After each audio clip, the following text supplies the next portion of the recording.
Salam sejahtera bagi kita semua. Kami dari kelompok 16 yang beranggotakan saya sendiri Tresia Selviana dan rekan saya Wahyu Nanda Pratama akan memaparkan materi mengenai ekspansi yang terdapat pada pertemuan 17 mata kuliah manajemen keuangan. Sebelum memulai presentasi ini, saya ucapkan terima kasih kepada Bu Liandra selaku dosen pengampu mata kuliah manajemen keuangan yang telah mengajar dan membimbing kami dalam perkuliahan daring ini. Istilah dari ekspansi ini bukanlah hal yang baru lagi. Ekspansi ada di bidang keilmuan, baik dalam ilmu ekonomi, ilmu politik hukum, hingga fisika. Dalam bidang ekonomi, ekspansi adalah suatu upaya perluasan peredaran mata uang ke beberapa sirkulasi. Dalam ilmu fisika, arti ekspansi adalah suatu pemuaian. Sedangkan dalam ilmu politik, arti ekspansi adalah suatu upaya perluasan wilayah yang dilakukan suatu wilayah dengan cara menduduki sebagian atau keseluruhan wilayah negara lainnya. Arti ekspansi sendiri merupakan suatu tindakan atau proses yang dikerjakan dengan tujuan agar objeknya bisa menjadi lebih besar. Ekspansi berasal dari kata expander, yang kemudian diserap dalam bahasa Inggris menjadi expansion yang memiliki arti menyebar. Dalam kamus bahasa dari Cambridge Dictionary, arti ekspansi adalah suatu usaha dalam menambah ukuran, jumlah, atau kepentingan tertentu. Pada dasarnya, arti ekspansi adalah suatu kegiatan yang dilakukan untuk membuat hal yang dimaksud menjadi meningkat atau lebih besar. Dalam dunia bisnis, jenis-jenis ekspansi yaitu ada konsolidasi, merger, dan akuisisi, yang merupakan upaya restrukturisasi dari perusahaan yang sedang bermasalah dan terus-menerus merugi untuk melindungi diri dari kebangkrutan. Selanjutnya adalah dasar hukum ekspansi. Ekspansi yang terdiri dari merger, konsolidasi, akuisisi, dan pemisahan perusahaan atau yang disingkat MKAPP secara lengkap dapat diterapkan pada PT berdasarkan yang pertama Undang-Undang Nomor 40 Tahun 2007 tentang Perseroan Terbatas, yang kedua Peraturan Pemerintah Nomor 27 Tahun 1998 tentang penggabungan, peleburan, dan pengambil alihan perseroan terbatas, dan yang ketiga beserta dengan peraturan-peraturan Menteri Hukum dan HAM atau Permenkumham yang terkait dengan perseroan terbatas. Setiap merger, akuisisi, dan konsolidasi mempunyai ciri-ciri, kelebihan, dan kekurangannya masing-masing, serta alasan dan cara melakukan merger, konsolidasi, dan akuisisi juga berbeda antara yang satu dengan yang lain. Kita akan bahas satu persatu. Yang pertama adalah merger. Merger berasal dari bahasa Inggris, yaitu merge, yang berarti penggabungan. Merger adalah penggabungan dua perusahaan yang ukurannya tidak sama dan hanya satu perusahaan yang tetap survive, yaitu perusahaan yang lebih besar. Sedangkan perusahaan yang lebih kecil akan melebur ke dalam perusahaan yang lebih besar. Misalnya perusahaan A ukurannya lebih besar daripada perusahaan B, maka perusahaan B melebur kepada perusahaan A. Merger ini terbagi menjadi 3. Yang pertama adalah merger horizontal, yaitu merger yang dilakukan oleh usaha sejenis atau usahanya sama. Misalnya merger antara dua perusahaan roti ataupun merger antara dua perusahaan sepatu. Yang kedua adalah merger vertikal. Merger vertikal ini adalah merger yang terjadi antara perusahaan-perusahaan yang saling berhubungan. Misalnya, dalam alur produksi yang berurutan. Contohnya perusahaan pemintalan benang bermerger dengan perusahaan kain. Ada juga perusahaan ban melakukan merger dengan perusahaan mobil. Yang ketiga ini adalah merger konglomerat, yaitu merger antara berbagai perusahaan yang menghasilkan berbagai produk yang berbeda-beda dan tidak ada kaitannya. Misalnya perusahaan sepatu merger dengan perusahaan elektronik, atau perusahaan mobil merger dengan perusahaan makanan. Tujuan utama dari merger konglomerat ini adalah untuk mencapai pertumbuhan badan usaha dengan cepat dan mendapatkan hasil yang lebih baik. Caranya ialah dengan saling bertukar saham antara kedua perusahaan yang disatukan. Penggabungan usaha melalui merger ini mempunyai ciri-ciri. Yang pertama adalah adanya perusahaan yang menggabungkan diri dan ada perusahaan yang menerima penggabungan. Ciri yang kedua, perusahaan yang menerima penggabungan tetap eksis, sedangkan perusahaan yang menggabungkan diri bubar demi hukum tanpa likuidasi. Ciri yang ketiga, rancangan merger dan konsep akta merger harus disetujui RUPS, dan konsep akta merger yang telah disetujui RUPS ini harus dituangkan dalam akta merger yang dibuat di hadapan notaris dalam penggunaan bahasa Indonesia. Ciri yang keempat, merger ada yang diikuti dengan perubahan anggaran dasar dan ada yang tidak diikuti perubahan anggaran dasar. Selaras dengan ciri yang kelima, merger yang diikuti dengan perubahan anggaran dasar ada yang perlu persetujuan Menhukam dan ada pula yang cukup diberitahukan saja kepada Menhukam. Ciri yang terakhir, aktiva dan pasiva perusahaan yang menggabungkan diri akan beralih demi hukum ke dalam perusahaan hasil merger berdasarkan titel umum. Kelebihan dari penggabungan usaha melalui merger yaitu pengambil alihan melalui merger lebih sederhana dan lebih murah dibandingkan pengambil alihan melalui cara yang lain. Sedangkan kekurangan dari merger ini, pengambil alihan melalui merger harus ada persetujuan dari para pemegang saham masing-masing perusahaan. Sedangkan untuk mendapatkan persetujuan tersebut memerlukan waktu yang cukup lama. Cara penggabungan usaha melalui merger ada 6 cara. Yang pertama, direksi perusahaan yang akan menggabungkan diri dan direksi perusahaan yang menerima penggabungan masing-masing menyusun usulan rencana merger. Usulan rencana merger ini wajib disetujui komisaris masing-masing perusahaan. Yang kedua, usulan rancangan merger dijadikan bahan menyusun rancangan merger yang disusun bersama oleh direksi perusahaan yang akan melakukan penggabungan. Yang ketiga, ringkasan atas rancangan merger wajib diumumkan direksi dalam 2 surat kabar harian dan diumumkan secara tertulis kepada karyawan perusahaan yang akan melakukan penggabungan paling lambat 14 hari sebelum pemanggilan RUPS. Yang keempat, rancangan merger dan konsep akte merger wajib disetujui RUPS masing-masing perusahaan. Konsep akte merger yang telah disetujui RUPS ini lalu dituangkan dalam akte merger yang dibuat di hadapan notaris dalam bahasa Indonesia. Salinan akta merger ini selanjutnya digunakan untuk mengurus izin atau pemberitahuan kepada Menhukam.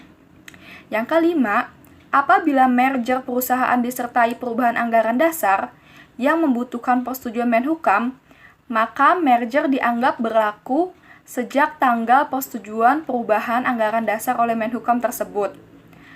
Apabila merger perusahaan disertai perubahan anggaran dasar yang tidak perlu persetujuan Menhukam, maka merger dianggap mulai berlaku sejak tanggal pendaftaran akta merger dan akta perubahan anggaran dasar dalam daftar perusahaan. Cara yang terakhir, yaitu apabila merger tanpa disertai perubahan anggaran dasar, maka merger dianggap mulai berlaku sejak tanggal penandatanganan akta merger di hadapan notaris. Perusahaan yang menggabungkan diri bubar demi hukum tanpa melalui proses likuidasi. Dan salinan akta merger selanjutnya diberitahukan kepada Menhukam untuk dimasukkan dalam daftar perusahaan. Ada beberapa alasan mengapa perusahaan melakukan penggabungan secara merger. Yang pertama, alasan pertumbuhan atau diversifikasi. Perusahaan yang menginginkan pertumbuhan yang cepat, baik ukuran, pasar saham maupun diversifikasi usaha, dapat melakukan merger. Jika melakukan ekspansi melalui merger, maka perusahaan dapat mengurangi perusahaan pesaing atau mengurangi persaingan. Alasan yang kedua adalah alasan sinergi. Sinergi dapat tercapai ketika merger menghasilkan tingkat skala ekonomi. Tingkat skala ekonomi terjadi karena perpaduan biaya overhead meningkatkan pendapatan yang lebih besar daripada jumlah pendapatan perusahaan ketika tidak di-merger. Sinergi tampak jelas ketika perusahaan yang melakukan merger berada dalam bisnis yang sama karena fungsi dan tenaga kerja yang berlebihan dapat dihilangkan. Alasan yang ketiga yaitu meningkatkan dana. Banyak perusahaan yang tidak dapat memperoleh dana untuk melakukan ekspansi secara internal, tetapi dapat memperoleh dana untuk melakukan ekspansi secara eksternal. Perusahaan tersebut dapat menggabungkan diri dengan perusahaan yang memiliki likuiditas tinggi, sehingga menyebabkan peningkatan daya pinjam perusahaan dan penurunan kewajiban keuangan. Hal ini memungkinkan meningkatnya dana dengan biaya yang rendah. Alasan yang keempat adalah menambah keterampilan manajemen atau teknologi. Beberapa perusahaan ada yang tidak dapat berkembang dengan baik karena tidak adanya efisiensi pada manajemennya maupun kurangnya teknologi. Perusahaan yang tidak dapat mengefisiensikan manajemennya dan tidak dapat membayar untuk mengembangkan teknologinya dapat menggabungkan diri dengan perusahaan yang memiliki manajemen atau teknologi yang lebih unggul. Alasan yang kelima yaitu pertimbangan pajak. Perusahaan dapat membawa kerugian pajak sampai lebih dari 20 tahun ke depan, atau sampai kerugian pajak tersebut dapat tertutupi. Perusahaan yang memiliki kerugian pajak dapat melakukan akuisisi dengan perusahaan yang menghasilkan laba untuk memanfaatkan kerugian pajak. Pada kasus ini, perusahaan yang mengakuisisi akan menaikkan kombinasi pendapatan setelah pajak dengan mengurangkan pendapatan sebelum pajak dari perusahaan yang diakuisisi. Bagaimanapun, merger tidak hanya dikarenakan keuntungan dari pajak, tetapi berdasarkan dari tujuan memaksimalisasi kesejahteraan pemilik. Alasan yang keenam yaitu meningkatkan likuiditas pemilik. Merger antara perusahaan memungkinkan perusahaan memiliki likuiditas yang lebih besar.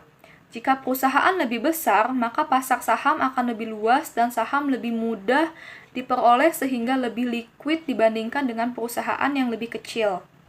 Alasan yang terakhir yaitu melindungi diri dari pengambil alihan. Hal ini terjadi ketika sebuah perusahaan menjadi incaran pengambil alihan yang tidak bersahabat. Maka merger bisa menjadi salah satu solusinya. Selanjutnya, jenis ekspansi yang kedua, yaitu konsolidasi. Konsolidasi adalah penggabungan dua perusahaan yang ukurannya relatif sama menjadi satu perusahaan yang baru. Misalnya, perusahaan A yang ukurannya relatif sama dengan perusahaan B melakukan konsolidasi, maka muncullah perusahaan C sebagai hasil dari konsolidasi tersebut. Ciri-ciri konsolidasi perusahaan yaitu yang pertama, ada dua atau lebih perusahaan yang meleburkan diri untuk membentuk perusahaan yang baru. Ciri yang kedua, perusahaan yang meleburkan diri bubar demi hukum tanpa adanya likuidasi. Ciri yang ketiga, perusahaan baru hasil peleburan harus mendapatkan status badan hukum yang baru dari Menhukam. Ciri yang keempat, rancangan konsolidasi dan konsep akta konsolidasi wajib disetujui RUPS di masing-masing perseroan. Konsep akta konsolidasi yang telah disetujui RUPS tersebut dituangkan dalam akta konsolidasi yang dibuat di hadapan notaris dalam bahasa Indonesia. Ciri yang kelima, salinan akta konsolidasi dilampirkan pada pengajuan permohonan untuk mendapatkan keputusan Menhukam mengenai pengesahan badan hukum perseroan hasil peleburan. Ciri yang keenam, perseroan hasil konsolidasi memperoleh status badan hukum pada tanggal diterbitkannya keputusan Menhukam mengenai perusahaan yang meleburkan diri bubar demi hukum tanpa proses likuidasi. Ciri yang ketujuh atau yang terakhir, aktiva dan pasiva perusahaan yang meleburkan diri demi hukum akan beralih ke dalam perusahaan baru hasil konsolidasi berdasarkan titel umum. Adapun konsolidasi perusahaan ini mempunyai kelebihan dan kekurangannya. Kelebihan konsolidasi yang pertama adalah perusahaan yang melakukan konsolidasi akan memiliki kekuatan lebih besar untuk bersaing dengan perusahaan yang lain. Karena biasanya proses konsolidasi dilakukan oleh lebih dari perusahaan yang meleburkan diri menjadi satu perusahaan. Kelebihan yang kedua yaitu dengan melakukan konsolidasi perusahaan, maka perusahaan yang mengalami kesulitan modal tidak harus diakuisisi, akan tetapi masih tetap bisa bertahan meski dengan perusahaan baru. Sedangkan kekurangan konsolidasi yaitu perusahaan yang lama akan hilang karena melebur menjadi satu, dan untuk mengenalkan perusahaan baru yaitu yang hasil konsolidasi kepada publik akan membutuhkan waktu yang relatif lebih lama. Adapun beberapa cara untuk perusahaan melakukan konsolidasi. Yang pertama, yaitu direksi perusahaan yang akan meleburkan diri harus menyusun usulan rencana konsolidasi. Usulan rencana konsolidasi ini wajib disetujui oleh komisaris masing-masing perusahaan. Cara yang kedua, usulan rencana konsolidasi dijadikan bahan menyusun rancangan konsolidasi yang disusun bersama oleh direksi perusahaan yang akan melakukan peleburan. Cara yang ketiga, ringkasan atas rancangan konsolidasi wajib diumumkan direksi dalam 2 surat kabar harian dan diumumkan secara tertulis kepada karyawan perusahaan yang akan melakukan peleburan paling lambat 14 hari sebelum pemanggilan RUPS. Cara yang keempat, rancangan konsolidasi dan konsep akta konsolidasi wajib disetujui RUPS masing-masing. Konsep akta konsolidasi yang telah disetujui RUPS dituangkan dalam akta konsolidasi yang dibuat di hadapan notaris dalam bahasa Indonesia. Akta konsolidasi yang sudah disahkan notaris selanjutnya dapat digunakan sebagai dasar pembuatan akta pendirian perusahaan hasil peleburan. Cara yang kelima, yaitu direksi perusahaan yang meleburkan diri wajib mengajukan permohonan pengesahan akta pendirian perusahaan hasil peleburan kepada Menkumham paling lambat 14 hari sejak tanggal keputusan RUPS. Menkumham memberikan pengesahan paling lambat 60 hari setelah permohonan diterima. Perusahaan yang meleburkan diri dianggap bubar terhitung sejak tanggal akta pendirian perusahaan hasil peleburan disahkan oleh Menkumham. Cara yang terakhir atau yang keenam yaitu setelah mendapat pengesahan Menkumham, maka akta pendirian perusahaan hasil peleburan wajib dimasukkan dalam daftar perusahaan serta diumumkan dalam tambahan berita negara Republik Indonesia. Ada beberapa alasan yang mendasari perusahaan melakukan penggabungan secara konsolidasi, yaitu alasan yang pertama karena masalah kesehatan. Contohnya adalah bank. Apabila bank dinyatakan tidak sehat oleh Bank Indonesia, setelah melalui beberapa perbaikan sebelumnya, maka sebaiknya dilakukan penggabungan. Penggabungan tentunya dilakukan dengan bank yang sehat juga.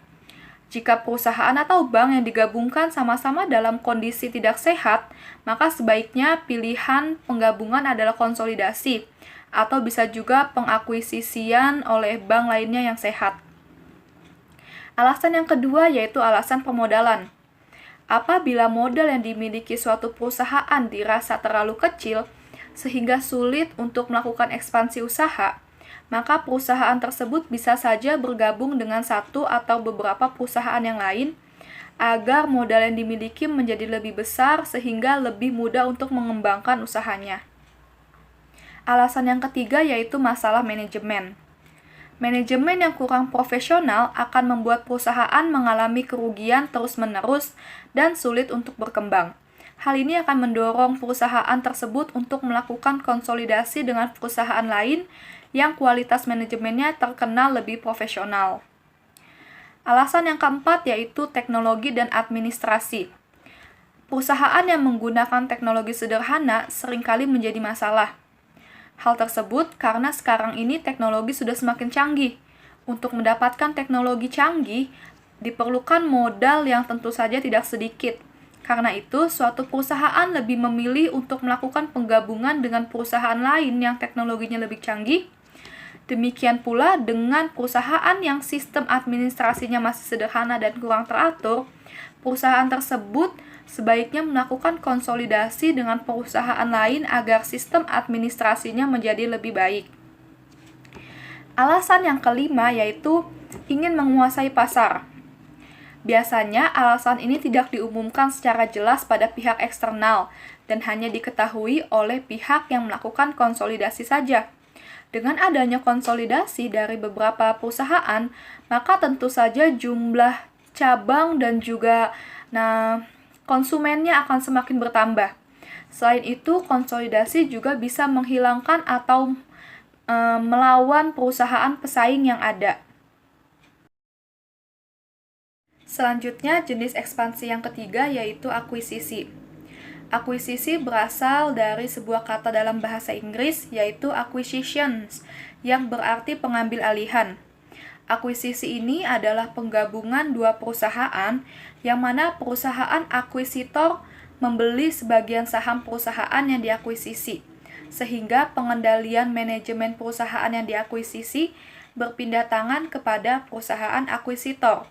Sementara kedua perusahaan masing-masing tetap beroperasi sebagai suatu badan hukum yang berdiri sendiri. Ciri-ciri akuisisi perusahaan yaitu yang pertama ada perusahaan yang mengambil alih atau perusahaan pengakuisisi, dan ada perusahaan yang diambil alih atau perusahaan yang diakuisisi atau perusahaan target. Ciri yang kedua, akuisisi bisa dilakukan terhadap saham atau aset milik perusahaan target. Ciri yang ketiga, akuisisi saham hanya dapat dilakukan terhadap perusahaan target berbentuk PT, sebab kepemilikannya diwujudkan dalam bentuk saham. Ciri yang keempat, yaitu akuisisi aset dapat dilakukan terhadap perusahaan perseorangan, persekutuan, dan badan hukum. Ciri yang kelima, pihak pengakuisisi berbentuk PT sebelum melakukan akuisisi harus lebih dahulu mendapatkan persetujuan dari RUPS perusahaan pengakuisisi. Ciri yang keenam, akuisisi saham berbeda dengan pembelian saham biasa. Karena dalam akuisisi saham, jumlah saham yang dibeli relatif banyak sehingga dapat mengubah posisi pemegang saham atau pemegang saham pengendali. Ciri yang ketujuh, perusahaan pengakuisisi dan perusahaan yang diakuisisi sama-sama tetap hidup. Namun, ada pula akuisisi yang diikuti dengan merger sehingga perusahaan yang diakuisisi digabungkan dan kemudian bubar demi hukum tanpa likuidasi. Ciri yang terakhir yaitu akuisisi terhadap saham perusahaan perbankan harus mendapat persetujuan dari Bank Indonesia. Sedangkan akuisisi terhadap saham perusahaan terbuka harus mendapat persetujuan dari Badan Pelaksanaan Pasar Modal. Kelebihan dari akuisisi yang pertama adalah akuisisi saham tidak memerlukan rapat pemegang saham dan suara pemegang saham. Sehingga jika para pemegang saham tidak menyukai tawaran bidding firm, maka para pemegang saham dapat menahan sahamnya dan tidak menjualnya ke pihak bidding firm. Bidding firm ini adalah pihak yang menawarkan untuk membeli aset dari perusahaan. Kelebihan yang kedua yaitu perusahaan yang membeli aset dapat berurusan langsung dengan pemegang saham perusahaan yang dibelinya, yaitu melalui tender offer, sehingga tidak diperlukan persetujuan manajemen perusahaan. Kelebihan yang ketiga, yaitu karena tidak memerlukan persetujuan manajemen dan komisaris perusahaan, akuisisi saham dapat dilakukan untuk pengambil alihan perusahaan yang tidak bersahabat. Kelebihan yang keempat, yaitu akuisisi aset memerlukan suara pemegang saham, namun tidak memerlukan mayoritas suara pemegang saham, sehingga tidak ada halangan bagi pemegang saham minoritas jika tidak menyetujui adanya akuisisi. Sedangkan kekurangan akuisisi yaitu yang pertama, jika pemegang saham minoritas cukup banyak yang tidak menyetujui adanya pengambil alihan, maka akuisisi dapat dibatalkan. Umumnya anggaran dasar perusahaan menentukan paling sedikit 2/3 atau 67% suara setuju pada akuisisi agar akuisisi dapat terjadi. Kekurangan yang kedua yaitu apabila perusahaan mengambil alih seluruh saham yang dibeli, maka akan terjadi merger. Kekurangan yang ketiga yaitu pembelian aset dalam akuisisi aset harus secara hukum dibalik nama, sehingga menimbulkan biaya legal yang lebih tinggi. Selanjutnya, cara perusahaan melakukan akuisisi, yaitu yang pertama, pihak yang akan mengakuisisi perusahaan menyampaikan maksud dan tujuannya kepada direksi perusahaan yang akan diakuisisi. Pihak pengakuisisi dapat berbentuk PT, koperasi, yayasan, CV, firma, atau perorangan. Cara yang kedua, direksi perusahaan yang akan diakuisisi dan pihak pengakuisisi masing-masing menyusun usulan rencana akuisisi. Usulan rencana akuisisi ini wajib mendapat persetujuan komisaris perusahaan yang akan diakuisisi atau lembaga serupa dari pihak pengakuisisi. Yang ketiga yaitu usulan rencana akuisisi digunakan sebagai bahan penyusun rancangan akuisisi yang disusun secara bersama-sama antara direksi perusahaan yang akan diakuisisi dengan pihak pengakuisisi. Ringkasan rancangan akuisisi ini wajib diumumkan direksi perusahaan pengakuisisi dalam 2 surat kabar harian, serta diberitahukan secara tertulis kepada karyawan perusahaan pengakuisisi paling lambat 14 hari sebelum pemanggilan RUPS. Cara yang keempat yaitu rancangan akuisisi wajib disetujui RUPS dari perusahaan yang akan diakuisisi. Rancangan akuisisi juga harus disetujui oleh pemegang kekuasaan dari pihak pengakuisisi. Apabila pihak pengakuisisi berbentuk perusahaan, rancangan akuisisi harus disetujui RUPS. Pada pihak pengakuisisi berbentuk koperasi, maka rancangan akuisisi harus disetujui rapat anggota koperasi. Dan jika pihak pengakuisisi berbentuk yayasan, maka rancangan akuisisi harus disetujui rapat Dewan Pembina Yayasan. Sedangkan untuk pihak pengakuisisi berbentuk CV atau firma, rancangan akuisisi harus disetujui oleh para sekutu atau pemilik CV dan firma. Cara yang kelima yaitu rancangan akuisisi yang telah disetujui selanjutnya dituangkan dalam akta akuisisi yang dibuat di hadapan notaris dan ditulis dalam bahasa Indonesia. Akta akuisisi yang sudah disahkan notaris selanjutnya didaftarkan kepada Menkumham. Cara yang terakhir yaitu apabila akuisisi perusahaan diikuti dengan perubahan anggaran dasar yang membutuhkan persetujuan Menhukam, maka akuisisi dianggap mulai berlaku sejak tanggal persetujuan anggaran dasar oleh Menhukam. Apabila akuisisi perusahaan disertai perubahan anggaran dasar yang tidak memerlukan persetujuan Menhukam, maka akuisisi dianggap mulai berlaku sejak tanggal pendaftaran akta akuisisi dalam daftar perusahaan. Di sisi lain, apabila akuisisi perusahaan tidak mengakibatkan perubahan anggaran dasar, maka akuisisi dianggap dimulai berlaku sejak tanggal penandatanganan akta akuisisi di hadapan notaris. Ada beberapa alasan perusahaan melakukan penggabungan secara akuisisi, yaitu yang pertama, keinginan untuk mengurangi kompetisi antar perusahaan atau ingin memonopoli salah satu bidang usaha. Alasan yang kedua yaitu untuk memanfaatkan kekuatan pasar yang belum sepenuhnya terbentuk. Alasan yang ketiga yaitu untuk mencapai skala ekonomi tertentu sehingga dapat menjadi lower cost producer. Adapun alasan yang keempat yaitu untuk memperoleh sumber bahan baku yang lebih murah. Dan alasan yang terakhir yaitu untuk mendapatkan akses pasar atau akses dana yang relatif murah. karena kapasitas hutang yang semakin besar serta kemampuan baik dalam hal teknologi. Sekian pemaparan dari saya, selanjutnya akan dilanjutkan oleh rekan saya, Wahyu Nanda Pratama. Kemudian kita akan membahas studi kasus mengenai merger, di mana Bank Lipo dan Bank Niaga melakukan merger menjadi PT CIMB Niaga. Bank Lipo dan Bank Niaga melakukan merger dengan mendapatkan persetujuan dari Bank Indonesia. Persetujuan Bank Indonesia tersebut diterima pada tanggal 16 Oktober tahun 2008 yang sekaligus membuka jalan bagi merger bank pertama.